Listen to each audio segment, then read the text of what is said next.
the countdown showing on your end? It's tripping. It keeps tripping. It's the only thing that stops and it goes again. What about now?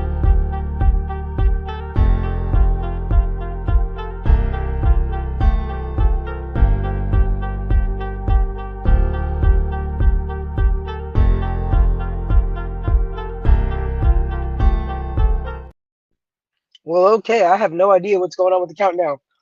But this is episode number 51. Thank you for tuning in. This is the Maki and Kane podcast.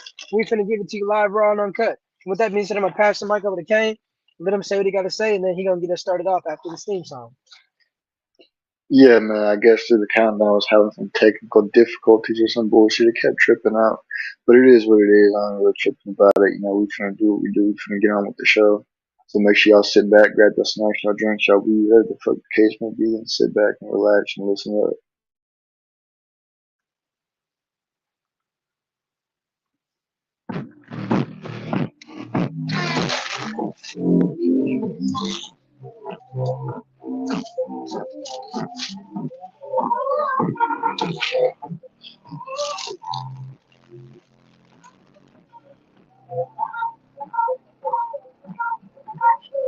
And with that being said, Kane, take the wheel. What you gotta talk about today? Man, I got a interesting. I guess you could say semi-controversial topic. Man, we should be talking about schools because I seen a video earlier of this teacher saying how she don't think that teachers should be armed with weapons in the school in the case of a school shooting. And the point that she was making was very understandable. And I think because she was saying that teachers are meant to teach, they're not meant to put their life on the line for anybody. They're meant to just teach kids and stuff, which is it's understandable. But at the same time, as an adult, I think that if a child is in any type of danger, you are obligated to protect that child at all costs because it's a child. But I think, me personally, every school should have at minimum two police officers at the school. Not no school resource officer. I'm talking about legit law enforcement officers at the school who are well trained, well behaved, ones who don't lose their temper with kids, ones who don't lash out, ones who don't just fucking go insane when a kid pisses them off. I'm talking about we need uh well trained police officers at the school to protect schools at all costs because all the bullshit that happens at these schools is just it getting to the point to where uh if they don't do something as far as getting like security and shit, more, this shit's gonna happen. More and more kids are gonna lose their lives. More and more teachers and principals and members of the faculty are gonna lose their lives. So I think something needs to happen. Whether they hire retired military soldiers who are looking for something to do, or they hire legit law enforcement officers to protect the schools, they need to do something. What do you think about that? What do you think they should do, and what needs to happen? Nah, teachers, man. Not only are you Nah, you're not only teaching, bro. You gotta put your life on the line for them kids, homie. You do service for kids, so if it comes down to it, you an adult, you got to live your life. So you gotta you should be able to have arms, man, to protect yourself, especially with how it's getting out here nowadays. But you know what I'm saying? I just think that that point is flawed. That's like saying, um that's like saying a security guard is just supposed to make sure that they're taking care of security. They're not supposed to defend kids' lives. It's just supposed to stop people from coming into school. That's like saying, you know what I'm saying, if you're a soldier, you're supposed to protect the country, not protect people. That's like saying if you're a firefighter, you're only supposed to fight fires, not people that are trying to attack other people. Like that, it doesn't make sense. And if you try to say that when you're doing a certain thing, that if other people are getting harmed, that you shouldn't have to do this and you shouldn't have to do that, homie, you should always be ready to lay your life on the line for you. So I don't agree with that point at all, and I think that's just a scapegoat, and I think that's just another way that they want, you know what I'm saying, teachers to be rendered defenseless. I wouldn't say they necessarily she's saying that she wants them to be defenseless in that case, But she's one of those motherfuckers that just feels like guns ain't the answer. And if you give more guns to the bad guys and you take all the guns away from the civilians, that's just gonna set up a precedence for bullying. And that's gonna set up a precedence for a lot of people losing their lives when they can really defuse the situation. That's facts. That's facts. Uh, I do think that as an adult, you are obligated to protect a child that is in danger at all costs, even if it means stepping in front of a bullet or two. Because that kid still has to grow up. That kid still got to live his or her life, and you already did that, like you said. So, uh, either they, eh, either they got to give the teachers weapons and properly train them. And I think if and when they do, they need to give these teachers uh, mental health checks. They need to do mental health checks because some of these teachers just ain't acting like the one that got exposed and the one that was asking these kids about what they'd rather do in a fucking adult situation. So yeah, the teachers do need to have some form of arms, but they also need to be mentally evaluated before doing so. Facts, facts. And with that being said, man, tomorrow is weigh-in night. Tomorrow is weigh-in night for the UFC. This event is gonna be crazy. But man, Dana White pulled the boss card today. Jorge Masvidal tried to bait Dana White into making a peer pressure response whenever he was asked about Colby Covington, and it didn't go his way, and he had a crybaby ass face. So he thinks that the crowd is going to be able to influence the title shot next. He thinks that if he somehow wins this fight, which I don't see him winning, I don't see him winning. He been worried about everybody else. He been worried about Kevin Holland fighting in the backstage. He been worried about Colby Covington. He been worried about everybody else, but the opponent that's in front of him and Gilbert Burns is calm, composed, and humble. And that's the ones you got to watch out for. The ones that just smile and don't say a lot, that's the ones you got to watch out for. So my prediction for that one is Gilbert Burns by way of stoppage. I think it might be a submission because not only is Gilbert Burns an excellent grappler, but he's more so dangerous as far as the jiu-jitsu aspect. So when when Jorge had to fight skilled grapplers like Colby and Kamaru, he only had to worry about the takedown and the ground and pound. But when you're dealing with a jiu-jitsu expert, homie, you got to deal with a whole lot more. If he gets you down on that ground, you ain't getting up. I mean, there's like heavyweights that said that they fucking rolled with Gilbert Burns in practicing before, and it was a tough day for them. And we're talking about a welterweight. So man, it's gonna be a fucking hell of a fight. I'm excited for it. I'm excited for Rosas Jr., whatever the fuck, 18 years old on the main card. That shit's crazy. And then lastly, I am taking Israel Adesanya. He is looking at Alex with such hatred. Dude, I did not know they didn't like each other that much. I knew Israel didn't like him for obvious reasons. He's got his ass kicked 3 times now. But Alex be talking a whole lot of shit, but you just don't realize because he says it in fucking Portuguese. So with that being said, man, I'm gonna pass the mic over to you. I'm gonna see what you think about this whole event, everything that I just spoke about, and if you got any predictions. I know you don't like to usually predict, but or choose, but I'm gonna hear what you think and how excited you are for this card and the Dana White decision and shit. Well, I know Kobe Covington was sitting back with a fat fucking smile on his face when Dana White said that shit. Whether he was hiding in the crowd somewhere, he was watching from the TV, he was celebrating, he was laughing, pointing at Jorge with a salty ass smile on his face. You know when somebody is smiling, but they really fucking just boiling on the inside like they ready to explode. That's what he was doing. You could tell Jorge was like, man, fuck this dude, fuck Dana White, man.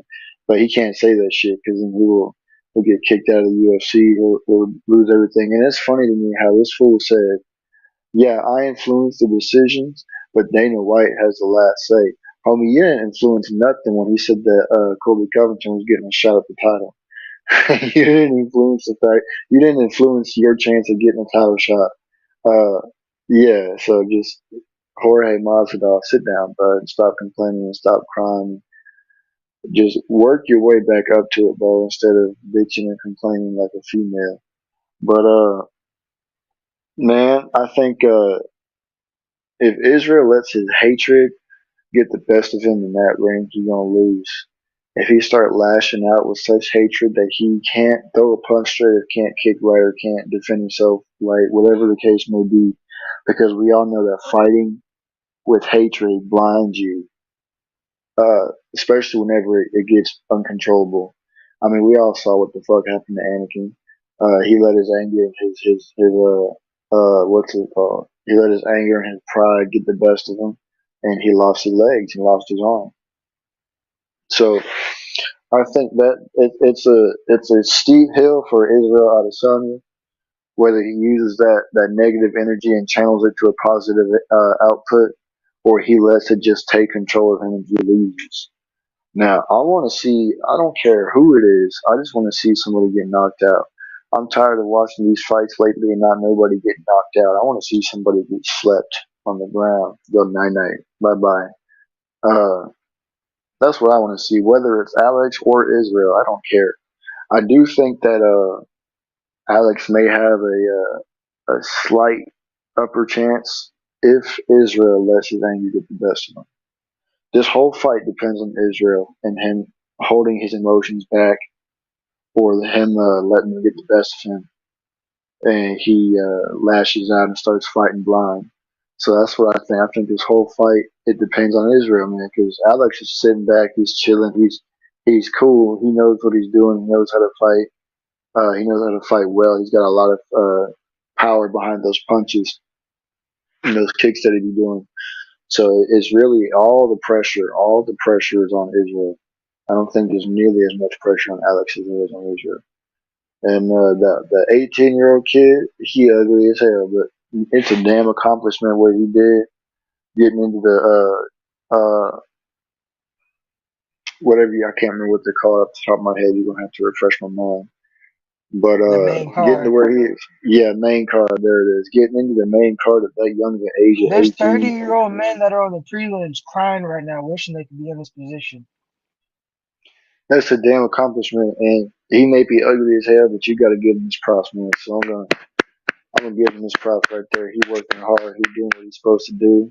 He working on making his dreams come true. A lot of these 18-year-olds are sitting around smoking weed, going to high school parties, getting drunk, and not doing shit with their lives while he's out here doing what he's supposed to do. Fun fact: in his last fight, he won. He got he used all his money to get his mom a new car, and then he went and got a 9 to 5 and kept working. Yeah, that's what he's doing what he's supposed to do, man. See, all these 18, 19, 20-year old kids nowadays don't give a fuck about their parents. They'd rather say fuck you, mom and dad. They'll do what they want to do. But this kid is doing what he's supposed to do. He's taking care of his mom. Helping her take care of the bills. He's still working hard. He's working 9 to 5 while he's working on his dream from the side, and that's what the fuck he's supposed to do. So Do you you gotta give think him the his props, pressure of man. being 18 years old, the first 18-year-old, the youngest fighter on the main card of all time, do you think that pressure is going to get to him, or do you think he's going to thrive in it? I don't know. I haven't seen him fight yet. Funny as it Oh man, sounds, you I got have to look not him seen up. him fight He yet. is a Yeah, I'm submission gonna have to. master. Yeah, I'm gonna have to see how he fights. I'm gonna have to see his body language, his facial expressions as he's fighting, and then I'll be able to give more of an accurate answer on that. What I think Speaking and of whether him, or you have not to that's see. going on. You need to look up Israel Adesanya versus Alex Faceoff. I want to see your opinion about how Israel was looking at him. Yeah, You I'm need to gonna have look to that look up real that up. quick. Yeah, look that up real quick if you can. Where my phone at? Let me see. And another thing, what do you think about Alex Pereira being such a shit talker? I didn't even know he talked shit, bro, until the translator was explaining. And whenever the translator was saying what Alex was saying, boy, the way Israel kept looking at him like he raised his eyebrows, like, did this motherfucker just say that? He's like Alex reminds me of a snake curled up playing dead. You can't tell whether or not it's alive until you get too close and it strikes and it injects his venom in you. You can't understand damn what he's saying until that translator comes around and starts telling you that he's saying "fuck you" to your face. Yeah. That's what he reminds He me was of. basically saying that Israel's over here acting all serious and stuff. He did this all the previous fights and what happened. And boy, Israel was like, "Shut up! I just want to fight now. I don't want to talk anymore." He's salty as well. Oh, he's mad. That's his only dude. He's 23-2. That's crazy. It's a legendary record in MMA, and Alex Pereira only has 8 fights in the UFC, and he's already a fucking champ. Yeah, That's crazy. I I want better to see your watch this reaction to shit. this face off. All right, okay.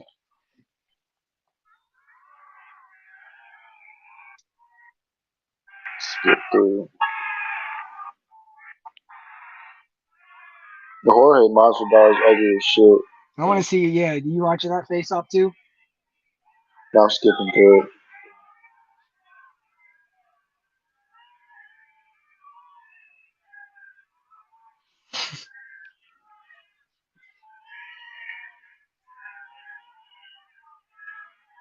He don't even got his hands up or nothing, and Dana's just sitting there smiling and shit. Who? Dana's sitting there smiling and shit. Israel didn't even got his hands up.